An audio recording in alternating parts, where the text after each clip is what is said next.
What's up, everybody, and welcome to Mastering Diabetes Live. My name is Corey, and I am here with Cyrus Khambatta, who has a PhD in nutritional biochemistry. What's up, Cyrus? How's it going? Happy Friday. What's up, Corey? How you doing? You got any plans for the weekend? This weekend, I'm going to be celebrating my little boy's birthday. We are going out and having fun at Legoland. So that's going to be quite Whoa. Where was my invitation? Huh? Come on now. Come on. It's going to be a blast. This kid loves Legos. He's so smart. So it's going to be a blast. I'm really excited about it. So we went to this place called Busch Gardens, not too far from here in Tampa, last week.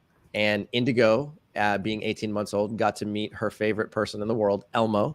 And she literally, like, in the middle of the show, she like got up off her seat, went all the way down to the front of the stage and tried to climb up on the stage because she was like just like drawn towards him, and I had to go and like scoop her up and bring her back.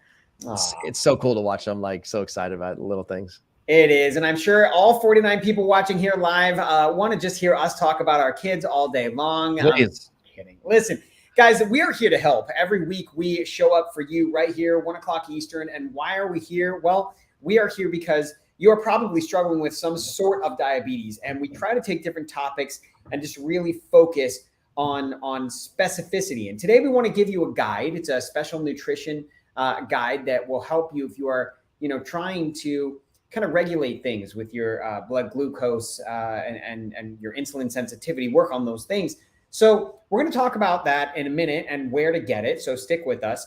But what I want to do is talk about what we're here for, and that's sustainability. Sustainability with the environment is important. We all care about that. But we're talking about sustainability within yourself. Are you able to sustain a healthy lifestyle? And so, Cyrus, talk to me about what that means for you, and how do you sustain a healthy lifestyle? Never heard of it. I think it's a terrible idea. Okay, so sustainability is actually one of my more favorite subjects, and it's becoming more favorite over the course of time. The reason for that is because in today's world, when you go onto the interwebs, whether it's Instagram, Facebook, TikTok, YouTube, you name it, there's so many dietary fads that circulate throughout this, social media and blogosphere world that at a certain point, I just start laughing, because I'm not laughing, at the fact that people are wanting to feel better and looking for solutions for their health. I'm laughing at the fact that like human beings are so drawn to short-term solutions, to, get rich quick schemes, to lose weight in the next 30-day schemes. And people don't realize that even if you are successful at making changes to your lifestyle that can get you really quick results, if you don't pay attention to what could happen to you in the long term, you're going to be severely frustrated. So the ketogenic diet is a perfect example of a get healthy quick scheme. The entire premise is based upon the fact that if you adopt a ketogenic diet, you eat extremely low carbohydrates, then guess what's going to happen? Weight loss, but not just weight loss, rapid weight loss. And in today's world, where over 68% of the population is considered overweight or obese, everybody seems to be pretty compelled by the idea that not only can you lose weight, you can lose it quickly. So the ketogenic diet falls into that category. A carnivore diet also falls into that category. And then you have, there's people in the diabetes world in particular who say, hey, I have a solution for you. And the solution is just to add 1 tablespoon of vinegar to your food, and then all of a sudden diabetes goes away. And you're like, come on, people, it's one food. You can't do that, right? Yeah. So none of these approaches are sustainable. To answer your question, what do I think about that? Sustainability is massive. It has to be the cornerstone of your entire strategy when trying to figure out what you're going to do and how you're going to change your lifestyle. And if you're focused on just adding apple cider vinegar here, or adding some goji berries over here, or having a little bit of dark chocolate over here, thinking that that's the solution to your cholesterol problems, your blood pressure problems, your weight problems, and or your A1C, then you're just kind of lying to yourself and, making, setting yourself up for disaster in the long term. Yeah. And guys, the Mastering Diabetes world focuses on a whole food, low fat, whole food, plant-based diet. And so what we want to do is we want to give you a gift. To get this gift, we're going to show you what it looks like right now. It's just the Mastering Diabetes Nutrition Guide. It is a foolproof nutrition guide. It is everything that you need to never worry about what to eat again, quite honestly. It's going to give you some tips and some tricks on how to incorporate these foods into your life, and then a ton of recipes. And look, there's 17 right there. So all you have to do is just comment, please send me the nutrition guide. Or you know what? Just make it easy, nutrition guide. Or heck, maybe you have a tough time spelling nutrition. Just write the word guide, okay? And we will send it to you. We'll tell you where to get it. We just need you to tell us a couple pieces of information. I'm not going to tell you what those are because people type their information in the comments. I'm like, oh no, but we just need to know where to send it. Okay. So we'll ask you for that information, but just type the word guide or nutrition guide, or, hey, send me that darn guide. We will send it right to you. No tricks. It's just coming right to your inbox. We just got to just ask you where you want us to send it. So that's what we'll do. And then another fast track too is you can write the word guide right here. No problem. If you happen to be on Facebook, actually, regardless of what platform you're on, whether you're on YouTube or Facebook, just go to Facebook and go to our Facebook page. And at the very top, it says learn more. Just click on that and then write the word guide, and then we're done. We'll take care of it from there. Okay. Yep. So we want to be able to help you out. And that's kind of the simplest way to just like get us to send you the guide very quickly. And it just makes life easy for everyone. Now, there's two things I want to do, and then I want to take just a couple questions. So the first thing I want to do is I just want to go to each one of us, Cyrus, because I actually practice the Mastering Diabetes method, and I love it. I actually fast. I do a 16-8 fast, and then I also eat a low-fat, whole food, plant-based diet. I'm very aware of my fat and how much that I eat on a daily basis. I try to keep it below 8%. Is that right, Cyrus? Below 8%? Yeah, we actually tell people to keep it, between 10 and 15%, but wow. I'm right with you at 8%. Okay, I try. Sometimes it's hard because I'm going out or whatever, but luckily I'm not having to shoot insulin, so I'm lucky in that sense.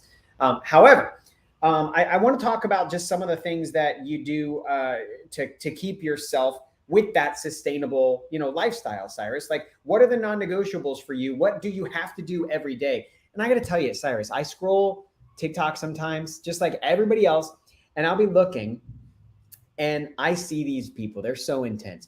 Every day I wake up, and for the first 5 minutes, I look at the sun. After I look at the sun, I drink 55 ounces of water exactly. Then I take 5 steps and then I run backwards, and it's like, oh my goodness, this is not sustainable. This is very extreme. But there are some non-negotiables. So for you, what are your non-negotiables? And then if anyone cares, I'll mention some of mine, but we're here for you, man. So tell us, what are your non-negotiables on a daily basis? Okay. So my non-negotiables are, number one, I refuse to eat anything that doesn't come from the plant-based world. Period. End of story. So this is just a personal decision, and I know how problematic any type of animal food is, and therefore I choose not to eat it. So let's put it this way. If you were to give me a plate of food, and on the plate of food there was, I don't know, some chicken and or some eggs and some sausage, and you'd be like, hey, that's for lunch. I'd be like, cool, sweet. Guess what I'm going to do? I'm going to fast. I'm not going to eat anything. I'm just going to drink some water and I'll be just fine. Right. If you did the same thing for dinner and said, hey, here's your foods for eat, I'll be like, great. I'm just going to continue fasting. Right. It's literally non-negotiable. There's nothing that you could do that would get me to actually eat those foods. So that's number one. Number two, moving my body on a daily basis is a straight up non-negotiable. Okay. There are times, of course, when I just don't have the time. I'm traveling. I'm, in a different part of the world. It's raining outside and I can't do, I can't be as mobile as I want to be. But if I'm under, normal circumstances, 98.7% of the time, I move my body, and I move my body for at least 45 to 60 minutes a day. And it gives me not only the physical energy release, which I crave, but it also does a number for my mental health. And I have discovered over the course of time, just like you, Corey, we've had plenty of conversations about this, that when you move your body, it literally bathes your brain in a whole sea of neurotransmitters that are so beneficial for your long-term outlook. And I know this because I can experience this literally on a daily basis. So those are the two things that I absolutely am not willing to negotiate on. And they make my lifestyle very, very sustainable in the long term. I love it. I only have 2. They're very simple. And then we're going to take a couple questions, guys. So if you have any questions, feel free to submit them now. We will try to get to all of them. Again, one more time, we're going to show the nutrition guide. I want to make sure that you know that we are giving away a free foolproof nutrition guide. If you're struggling with any type of diabetes 1, 1.52, gestational. We got you covered, okay? We've got a lot of great foods here, and this is the core of our coaching program. To get this guide, all you have to do is comment the word guide. Just comment on the word guide. If you are on Facebook, we won't be able to reply directly back to you. So guys, I'm sorry, if you are on YouTube, we won't be able to comment directly back to you. So I'm going to give you the email. It's just team@masteringdiabetes.org. Again, that email is team@masteringdiabetes.org. Thanks to our producer, Bess, for putting that on the screen. We will send you the guide. And it's totally free, guys. No tricks here. This is where you go to get it, and it's good to go. So what I want to do is mention mine, and then we're going to go to the questions. My first non-negotiable, in addition to everything Cyrus said, I fully agree, is I have to call my mommy. Yes, my mom. That's amazing. Okay. I call my mom every day. Even if it's a 2-minute conversation, I just have to call her. And I'm a mama's boy, and I'm proud of it. So love you, Mom. She also practices the Mastering Diabetes method. And if you've watched and followed the show for any length of time, you'll know that she has completely reversed any kind of blood work issues that she had with her doctor. And they're just like, I don't know what you did, but keep doing it. Okay. The second thing is I don't drink any caffeine after 10 a.m. I have 1 cup of coffee a day. I love it. It's my morning thing. I wait about 90 minutes before I start to consume caffeine. And then I do have caffeine. I put a little bit of lion's mane in it. I put a little bit of amla green in it. If you don't know what amla green is, I'm gonna give you a heads up. Like in just a few minutes, we're going live over on the amla green page, AMLA Green. It is a product that Cyrus worked to develop. It is a whole food supplement. It's incredible. I put it in my coffee every day, but it's very versatile. So go check that out. All right, let's jump to a couple questions. I think we just have one right now, so we're gonna look at it. Okay, Angel says, Cyrus, this is for you. My daughter was diagnosed with type 1 diabetes 2 months ago, and I'd like to know if you've got your book in French. Even if I understand English, it would be nice for my child, and she just turned 10. Oof, I don't know about that. Yeah, I would love to say yes, but the book has not been translated into French yet. So okay. I think you're just going to have to get it into English. Or maybe you could take the book and put it into some fancy AI tool and have it spit out the French. Not exactly sure, but yeah, English might be the only way to do it for the time being. All right. Sorry about that, friend. Okay, Ray, are canned veggies and legumes as nutritious as frozen one? Ooh, this is a great question, Ray. Thank you. Yeah. All right, hit us up, Cyrus. You're the doctor here. Well, I should say the PhD in nutritional biochemistry. You're the PhD. You tell us. Yeah. Okay. I'm going to construct the virtual totem pole of like nutrient density. Okay. So at the top of the totem pole are the foods that are the most nutrient dense and the most anti-inflammatory. And those foods are called fresh fruits and vegetables, legumes and whole grains. So anytime you have the opportunity to go get something fresh, get it fresh, minimally heat treat it, eat it that way. That's going to be the best.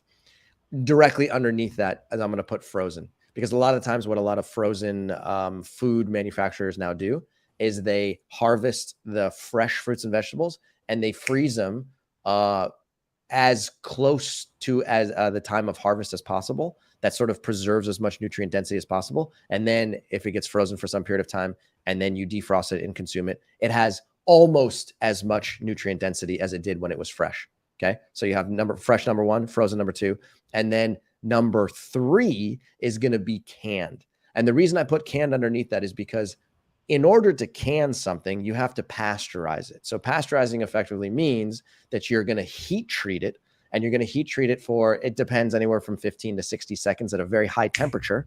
And as a result of that, it gets heated, and then it basically forms a vacuum on the inside and it pulls a seal on the top, and it can basically prevent against botulism and other bacteria. So the heat treatment is going to slightly decrease its nutrient density. But even if that were, in addition to that, what a lot of canned food manufacturers will do is they will add other things to it. They'll add things like citric acid. They might add a little bit of sodium, aka table salt, and they might add some preservatives in there to try and keep the vegetables fresher for a long period of time. So as a result of that, the nutrient value goes down just a little bit. So number 1, fresh. Number 2, frozen. Number 3, canned. Beyond that, Corey, you have anything to add to that? No, I mean, I think that it's like whatever's the most available to you, you know? I mean, for me, I think eating a bean, whether it comes from a can or whether you have had an opportunity to soak it, it's still a bean, and I'm proud of you for eating the darn bean, right? And so yeah, for sure. That's what I would say. Okay, we're going to wrap it up. We only have one more question, guys. And it's so funny. Ray was like, oh my gosh, you actually answered my question. I'm like, yeah, Ray, we're here live, man. We're here. Yeah, we're here for you, buddy. Last question. Hit us up. And guys, if you do ask questions after and I don't see it, we will answer it, okay? We will comment on it in the future. Okay, exercise. It makes my blood sugar go up. I thought I was supposed to go down with exercise. Okay, help her out. Help her out, Cyrus, because you exercise like a madman. Yeah, exactly. Okay. So there's like kind of like two main controlling variables that are going to determine whether or not your blood glucose goes up or down. Number one, the intensity at which you exercise.